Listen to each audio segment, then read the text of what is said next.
Yo, what's going on, Marvel fans? Let's get into this news. Okay, guys, we got two brand new skins coming. One for Peter Parker called the Yasukage skin, and we're also getting a zombie Doctor Strange for the Multiverse of Madness movie skin.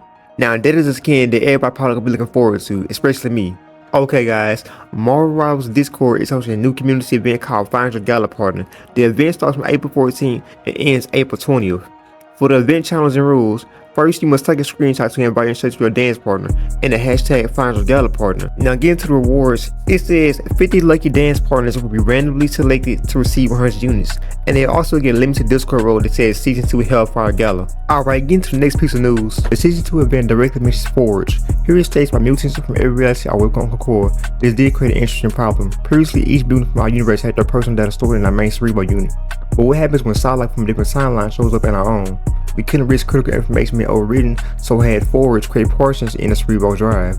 Now Forge also appears in the X-Men 97 show, which I had discussed on the channel before. So if you guys want to see like a little bit more about Forge, go watch that show. Now Forge is both mutant, sorcerer, while also being an inventor and a warrior. Now Forge has a natural mutant ability to instinctively understand, invent, and build complex mechanical devices. He has multiple powers. For his mutant powers, he has the ability to create power-neutralized weapons, advanced cybernetics, and biotics along with teleporters and force fields. Like Iron Man is a mutant, but instead of learning tech, it comes to him naturally. Now for his sorcerer abilities, he can create portals to another dimension and also summon demonic forces and perform healing rituals. Now Forge has an insane amount of potential. I can see him fitting many roles in the game such as a strategist or a vanguard. The only question to wonder is how they balance his powers. And honestly, they're gonna have to balance his powers because he is too OP. He like Iron Man fused with Doctor Strange. And I also wonder, what will his voice lines be in the game? Now clearly he has voice lines with the X-Men, especially Storm, and maybe he can get a team up with Storm, but as of right now it's too early to tell.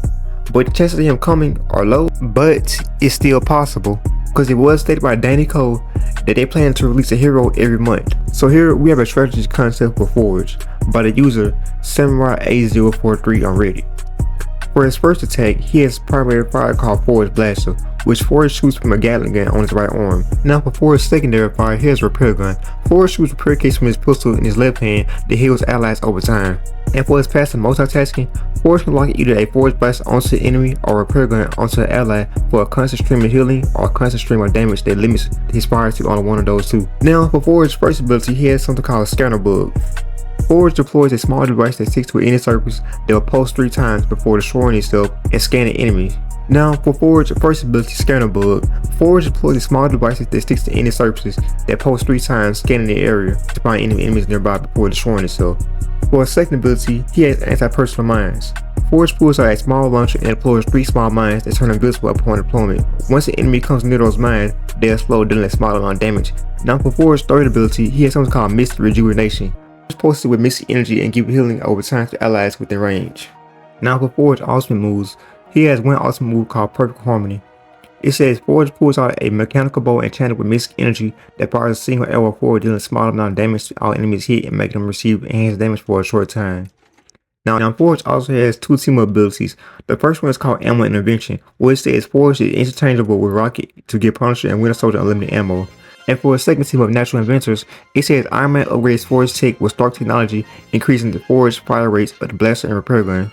The guy or girl that created this concept did a good job with this. But the way I would improve it is, for example, they should add like an overheat mechanic for its primary fire, in which the blaster overheats after 5 seconds of continuous firing, forcing a cooldown animation or event animation. Now for a secondary fire, they should add a heal boost on impact. For example, the first hit heals instantly for a small amount, then applies heal over time. This helps Clutch save teammates. It seems the next major mid-season update from Marvel Rivals is currently slated to release May 30th. This update will mark the debut of the new player character Ultron, as well as the new combo map Arakko. And for those who are not familiar with Arakko, it's basically the sister island of Krakoa. But before there were 2 islands, there was one island called Okara, which is Krakoa and Arakko combined. As of now, I'm not sure how this map will look in the game. I'm assuming it's going to look similar to Krakoa, but like a darker version, perhaps. But all we can do now is speculate. And this hasn't been confirmed yet by NetEase, so take this with a grain of salt. Now, according to the executive producer of Marvel Rivals, Danny Cole, he says more comic-inspired skins are coming to Marvel Rivals. Now, in this right here, this opens up a huge possibility for more skins in the future. For example, we do like a zombie-themed collection. For example, we like a zombie Doctor Strange, a zombie Wanda, a zombie Spider-Man, all the good stuff. Maybe even like an Iron Spider suit. It's so much stuff we can choose from. Now this tells me that they was listening to fans' feedback, since a lot of players want skins that really reflect the character's iconic comic book looks, instead of just futuristic or alternate universe versions of the skin. And this also tells me they focus on pacing. 18 weeks isn't a long time in a live service development. Alright, getting to the next topic. The Marvel Rivals executive teases legendary skins for everyone. Here it states that one of the players requested a legendary skin for the Punisher on Twitter, as the iconic character only has 3 skins, besides that default one, with 2 of them being recolors. Danigo then proceeds to reveal that everyone will get a legendary skin at some point. Now I wonder, how they release these legendary skins? Will it be at random? Will it work on certain roles like the Vanguard or strategies verse? Like, how would they do that? For now, it's too early to tell, and the article also states the rarity of the skin is determined by its design, as rare skins are mostly recolors, while epic ones have character models. It shows they're thinking long term about hero customization and making sure nobody gets left behind. Now, it's also interesting that the skin rarity is based on design rather than how rare it is to actually get the skin. That explains why some rare skins don't really feel special compared to legendary ones. It's also interesting that skin rarity is based on design rather than how rare it is to actually get the skin. That explains why some rare skins don't really feel special compared to legendary ones.